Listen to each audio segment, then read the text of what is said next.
सुप्रिया जी आपका जवाब, थोड़ा छोटे छोटे जवाब रखिए, आप दोनों समझदार प्रवक्ता हैं, आपको पता है कैसे डिबेट होती है।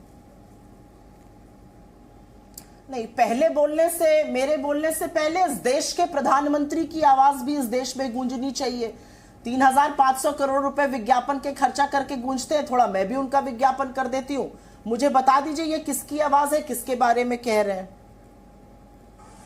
दिल्ली में भी उनकी सरकार थी, यहां भी उनकी सरकार थी, उसके बावजूद भी मणिपुर बर्बाद कर दिया गया, उसके लिए जिम्मेवार कौन है? ये सवाल तो मोदी जी पूछ रहे हैं। मणिपुर बर्बाद कर दिया, उसके लिए जिम्मेदार कौन है? डबल इंजन की आपकी सरकार है, पूरा विपक्ष आपसे सवाल पूछना चाहता है, भागे भागे फिर रहे, कभी राजस्थान, कभी गुजरात, कभी अमेरिका, कभी फ्रांस, कभी खाड़ी, कभी इजिप्ट। अरे आइए अपने सदन में, यूएस कांग्रेस में बोलने के लिए उछल रहे थे, इतने उत्साहित थे, अपने सदन में बोलने के लिए भाग रहे हैं मोदी जी। हमने प्रधानमंत्री को क्यों चुना है? कि वो ज्वलंत मुद्दों पर आए और चर्चा करे, इसलिए थोड़ी चुना है कि कभी यूएस प्रेसिडेंट को कोई गिफ्ट दे, कभी कहीं कोई गलबैया करे, कभी किसी से गले लगा ले। प्रधानमंत्री इस देश के सबसे ज्वलंत मुद्दे पर देश प्रधानमंत्री को सुनना चाहता है। 78 दिन बाद अपनी चुप्पी तोड़ते, अगर वो भयावह वीडियो ना आता तो शायद फिर भी चुप्पी ना तोड़ते। क्या वो, क्या उनकी महिला मंत्री, क्या उनका महिला आयोग? 4 बार वहां पर अमित शाह जी 4 दिन रहकर आ गए, उनको पता ही नहीं चला इसके बारे में। ऑल पार्टी मीटिंग बुला ली, मणिपुर का सीएम ही गायब था, उससे उनसे क्या चर्चा हो जाए। तो मैं कुछ यहां पे तथ्य रखना चाहती हूं, क्योंकि तथ्यों से परे दुनिया नहीं होती है। शाम को मोदी जी क्या कहते हैं? 70,000 करोड़ रुपए का घोटाला किया अजीत पवार ने। काहे गले लगा लिया सुबह सुबह और उनके साथ मिलकर सरकार बना ली? ये मजबूती है, ये मजबूरी है, ये भ्रष्टाचार है, ये हिपोक्रेसी है, ये ढोंग है, ये पाखंड है। वही पाखंड हेमंत बिस्वा शर्मा के साथ किया, शुभेंदु अधिकारी के साथ किया, नारायण राणे के साथ किया, येदियुरप्पा के। लंबी लिस्ट है, बहुत लंबी फहरिस्त है। आपकी जो वॉशिंग मशीन में लोग धुलकर निकलते हैं, वो कोई गंगा जल थोड़ी है जिसमें पाक साफ हो जाते हैं। ये आपका पाखंड और आपका दोष दिखाता है। यहां पर बोला गया मजबूत है नरेंद्र मोदी जी, इतने मजबूत है कि 1 महीने पहले तक सीना ठोक के बोलते थे एक अकेला सब पर भारी, फिर 38 की जरूरत पड़ गई। उस 38 में 24 का शून्य सांसद है, 7 का 1 है, 2 के 2 है, 9 पार्टियां नॉर्थ ईस्ट की हैं। मैं देखूंगी मणिपुर की चर्चा में वो क्या करते हैं और कैसा करारा तमाचा मारते हैं। आप इंडिया का नाम मत लीजिए, आप बात मत बताइए सैफुल्लाह की, बात मत बताइए आसिया अंद्राबी की, मत बताइए कि आपने मसूद अजहर को छोड़ा और उसने 26/11 जैसा आतंकी हमला करा। आप सिर्फ एक बात का जवाब दे दीजिए, अपने विधायक की तो सुनिएगा।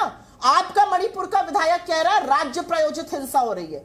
आपका एक मणिपुर का विधायक, और दुर्भाग्य है, मैं ईश्वर से उनके स्वास्थ्य की कामना करती हूं, लेकिन वो लकवा से ग्रसित है क्योंकि हिंसा में घायल हो गए थे।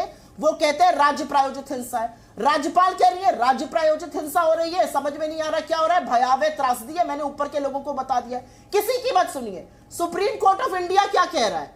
पूरी तरह से कानून व्यवस्था ध्वस्त हो चुकी है, पुलिस के नियंत्रण में कुछ नहीं है।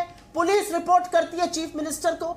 आज बीरेन्द्र सिंह को राजधर्म कौन समझाएगा? 2002 में तो मोदी जी को अटल जी ने समझाया था। बीरेन्द्र सिंह अपने पद पर बना हुआ है, इससे बड़ा कलंक हमारे देश के प्रधानमंत्री के माथे पर दूसरा कोई नहीं हो सकता। इधर उधर की बात मत कर, ये बता कि काफिला क्यों लुटा, क्योंकि मणिपुर की हिंसा, मणिपुर की चिंगारी, मणिपुर की आग आज मिजोरम में पहुंच रही है, आज मेघालय में पहुंच रही है, और इनके यहां बोलने वाला कोई नहीं है। लच्छेदार बातें करके, वॉट अबाउटरी कर आप इस देश के 3 महीने से जलते हुए हिस्से पर जवाब देने से भाग नहीं सकते। शहजाद जी जवाब क्यों नहीं दे रहे, बताइए। बोलते थे ना, चर्चा करा लीजिए ना, क्या दिक्कत है? उनकी सरकार, बताइए मुझे। देखिए, बिल्कुल सही कहा। पहले तो ये कोई वॉट अबाउटरी का विषय नहीं है, परंतु सुप्रिया जी, मैं बड़ा सम्मान करता हूं उनका। कम से कम वो ये मानेगी कि what is sauce for the goose will be sauce for the Gander, मतलब कि दोनों स्थितियों में सेम पैमाना अपनाने का काम। वो निष्पक्ष पत्रकार भी थी एक समय पर, तो उन्होंने किया होगा अपनी पत्रकारिता में। अब उन्होंने एक एमएलए को कोट किया, तो बिल्कुल चलिए, उन्होंने एमएलए को कोट किया, हम तो पार्लियामेंट में चर्चा के लिए तैयार है।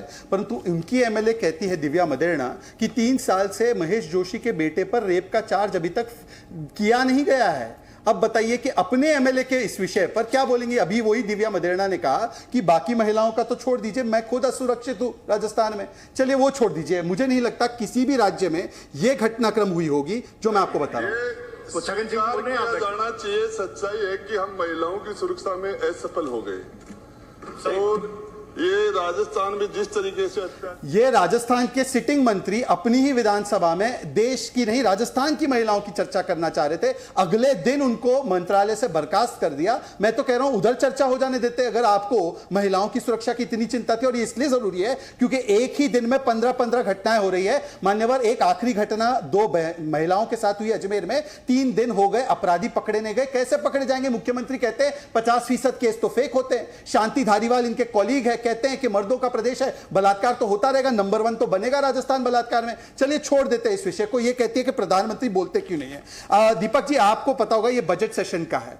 बजट सेशन में जब ये कोई मुद्दे नहीं थे, प्रधानमंत्री थैंक्स मोशन पर जवाब दे रहे थे राष्ट्रपति के, आज उनको बोलने ही नहीं दिया गया, केवल चिल्ला पुकार किया गया। क्या ये प्रधानमंत्री जी को सुनना चाहते हैं? अच्छा, दूसरी बात इन्होंने क्या कहा? इन्होंने कहा कि हम चर्चा चाहते हैं 267 के रूल में। बहुत अच्छी बात है, 267 का रूल मैं लेकर आया हूं। बताइए दीपक जी, इसमें कहां प्रावधान है कि सरकार इस डिबेट को ओपन करेगी यदि 267 में चर्चा हो जाए? और आखिरकार इन्होंने क्या किया? इन्होंने कहा कि बाकी सब छोड़ दो, नो कॉन्फिडेंस मोशन होना चाहिए। तो हमने बोला चलिए नो कॉन्फिडेंस मोशन कर देंगे, उसके हिसाब से जब हमारा नंबर आएगा तो हम अपनी बात रखेंगे। हम तो कह रहे अब तो चर्चा हो जाने दीजिए, पर अब भी पार्लियामेंट कौन नहीं चलने दे रहा है इससे साफ स्पष्ट है। और दूसरी बात, मैंने इनसे स्पेसिफिकली पूछा, IUML के द्वारा दी गई हिंदुओं को जेनोसाइड की कॉल, क्या यह सेकुलर है, क्या यह प्रो इंडिया है? इस पर एक को जवाब नहीं आया।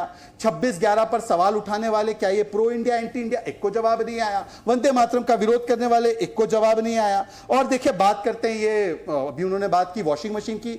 सुप्रिया जी, वॉशिंग मशीन तो ठीक है, राजनीति में धोबी घाट किसने शुरू किया है वो तो सबने देखा है कि उद्धव जी ने वोट लिया मोदी जी के नाम पर, वोट लिया फडणवीस जी के नाम पर, पूरी पार्टी को उठाकर आप ले गए, उस पार्टी को जिसके संस्थापक बाला साहेब ठाकरे जी का मैं ऑडियो नहीं सुनाना चाहता हूं, पर उन्होंने कहा कि कांग्रेस के लोग डैश डैश है और कांग्रेस के साथ चाहे जो हो जाए, मेरी दुकान बंद हो जाए, पर मैं कांग्रेस के साथ हाथ नहीं मिलाऊंगा। इसलिए मुझे लगता है कि धोबी घाट वाले किसी और को वॉशिंग मशीन ना बोले।